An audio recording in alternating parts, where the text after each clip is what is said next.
দেখতে দেখতেই কীভাবে যে কলেজ জীবনের 4টা বছর শেষ হয়ে গেল সেটাই বুঝতে পারছি না। আজকে ছিল আমাদের কলেজের last day.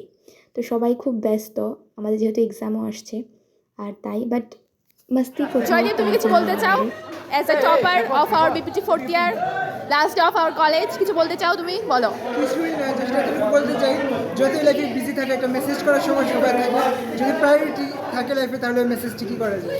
Exactly, thank you so much. আর টেক্সট করে বলা হবে না কি রে কালকে তুই কলেজ যাবি, তুই না গেলে আমিও যাবো, এই ম্যামের ক্লাস করতে একদম ভালো লাগছে না, চল গিয়ে ক্যান্টিনে চা খেয়ে আসি। প্র্যাকটিক্যাল ল্যাবে গিয়ে বাই বাই একজন আরেকজনের গাইস, চেয়ারের জন্য জায়গা Going to রাখা, college. চেয়ার নিয়ে জুনিয়রদের সাথে Finally completed. দাদাগিরি দেখানো, এই তুই চেয়ার দে, এগুলো আর করা হবে না। সত্যি কলেজ লাইফে একটা মিক্সড ফিলিং ছিল সবার সাথে। আশা করছি সবাই খুব ভালো থাকবে, খুব ভালো জায়গা যাবে, সবার জন্য বেস্ট উইশেস। আর কিছুদিনই আছে, কিছুদিন বলতে শুধুমাত্র আর এক্সামের পর কারোর সাথে কারোর দেখা হবে না, সবাই আলাদা আলাদা জায়গায় থাকবে। Last day of college guys. Okay fine, go. ইয়ে